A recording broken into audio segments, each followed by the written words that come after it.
Hello' everyone, আপোনালোক সকলোকে মোৰ অন্য এটা ভিডিঅ'ৰ মাজলৈ স্বাগতম জনাইছোঁ। আৰু আজি মই যাবলৈ ওলাইছোঁ সকলোৱে পৰিচিত কায়া ইউনিচেক্স চেলুন। এই চেলুনখন আছে আপোনাৰ গোলাঘাটৰ তপন নগৰ চাৰিআলিত। আৰু সকলোৱে জানে কায়া পাৰ্লাৰখনৰ বিষয়ে। আৰু এতিয়া যিহেতু পূজা আহি আছে, পূজাত যিহেতু অফাৰ দি আছে, অফাৰ মানে bumper offer, straightening, smoothing, hair botox, kera smooth, normal hair spa, keratin spa, highlight, facial সকলো ধৰণৰ অফাৰ দি আছে। মই কৰিছিলোঁ স্মুথনিং আৰু প্ৰথমে এয়া আহি মই চুলিখিনি ৱাছ কৰি লৈছোঁ। খুব ধুনীয়াকৈ ৱাছ কৰি দিলে আৰু ৱাছ কৰি হোৱাৰ পিছত খুব ধুনীয়াকৈ ড্ৰাইং কৰি দিলে। এয়া ড্ৰাইং মানে একেবাৰে ড্ৰাইং, অকণো তাত পানী থাকিব নালাগিব।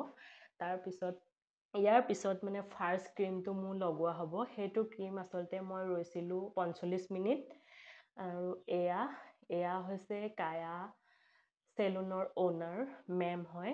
তেওঁ খুব মৰমীয়াল আচলতে, সকলোৰে চিনি পায়ে চাগে, যিহেতু ফেচবুকৰ পোষ্ট দি থাকে তেওঁ। আৰু সকলো যাব। আৰু কায়া পাৰ্লাৰখনৰ এটা খুব ভাল লাগিলে মোৰ, সকলোৰে মাজত থকা মিলা প্ৰীতি। তাত কোনো মালিক হওক বা অ'নাৰ হওক, তেওঁলোকৰ কোনো ডিফাৰেঞ্চ দেখা নাই। সকলোৰে আচলতে মিলিজুলি কামবিলাক কৰি গৈছে।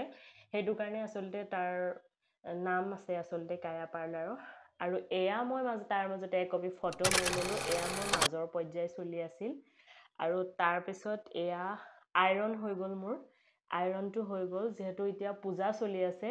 আৰু ইয়াত মানে 10জনে একেলগে আচলতে কৰিব পাৰি। সকলোৰে পাৰ্লাৰত ইমানটা মানুহে কৰিব নোৱাৰি। ইয়াত যিহেতু তেওঁলোকৰ কাম কৰা মানুহো বহুত আছে। আৰু এইটো মোক 10 মিনিটৰ কাৰণে লগাই দিছে। এইটো 10 মিনিট মোৰ লাষ্ট পৰ্যায় পাইছেহি। আৰু আচলতে মোৰ 6-7 ঘণ্টামান লাগিলে, কিয়নো যিহেতু পূজা চলি আছে আৰু মোৰ যোৱাও টাইমটো দেৰি হৈ গৈছিলে। আৰু এয়া মোৰ লাষ্ট নম্বৰৰ এইটো ৱাছ, এইটো মোৰ 3 নম্বৰ ৱাছ হয়। আৰু এইটো সেইদৰে একেদৰে মোৰ ৱাছ কৰি ধুনীয়াকৈ ধুই মেলি এয়া ড্ৰাইং কৰি আছে। তাই ভিডিঅ' কৰিবলৈ অকণমান লাজ কৰে। আৰু এয়া মোৰ ছেটিং হৈ গ'ল, কিয়নো কমপ্লিটলি 7 ঘণ্টাৰ পিছত মোৰ চুলিৰ ফাইনেল লুকটো আপোনালোকক দেখুৱাবলৈ গৈ আছোঁ। কেনেকুৱা হৈছে জনাবলৈ নাপাহৰিব। আৰু আপোনালোক সকলো আহিব ইয়াত, অফাৰটো এৰি নিদিব কিন্তু। আৰু মোৰ চুলিখিনি কেনেকুৱা হৈছে জনাবলৈ নাপাহৰিব। আৰু যিহেতু পূজা চলি আছে, সেইটো কাৰণে মোৰ দেৰি হৈছে। আৰু আচলতে মোৰ যোৱাও দেৰি হৈছে বাৰু। আৰু মোৰ ফাইনেল লুকটো কেনেকুৱা হৈছে জনাবলৈ আপোনালোকে নাপাহৰিব।